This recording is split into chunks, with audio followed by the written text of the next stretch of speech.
Ready? All right. This is Hands On. This is Overachiever, and I'm the mayor of Cooktown. And we want to present a couple ideas that we came up with the first blush analysis. And our first idea is the sterile teddy bear.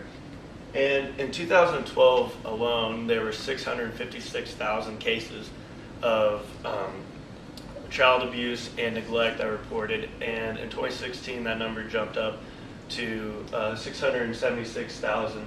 And more than 2/3 of children report by the age of 16 at least one traumatic event.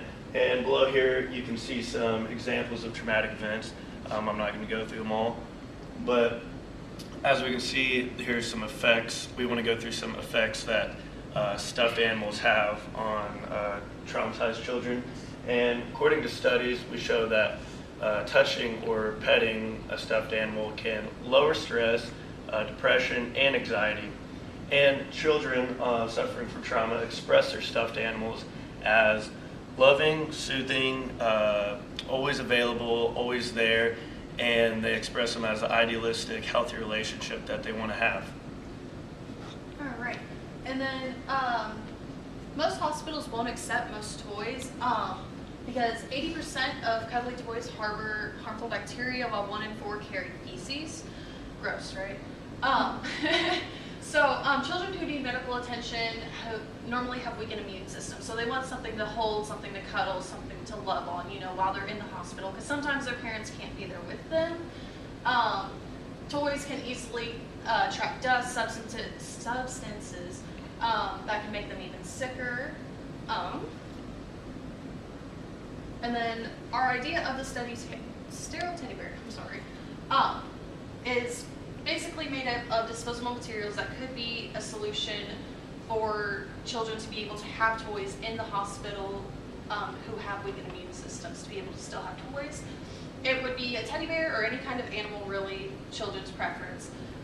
It would have the thermal target casing around it, and then it would be made up of the tissue or poly, which is the same material as stretcher sheets. Disposable after every use, cheap, and then it would be packaged in sealed bags to prevent contamination. And then for our second idea, we are going to be doing the fire safe room, which Hands On is going to elaborate on. So, on average, there are more than 100,000 wildfires every year. And in the last 100 years, over 1,000 firefighters have lost their lives to wildfires alone. So this is a fire shelter. They first appeared around the 1950s, and they're made of aluminum foil and a few other materials that are flame retardant to an extent.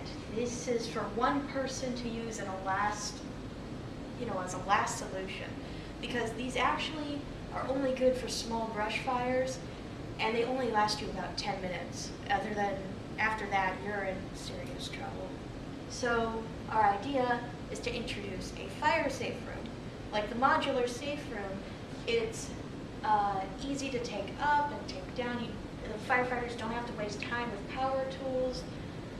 And this would serve as a fireproof ground base.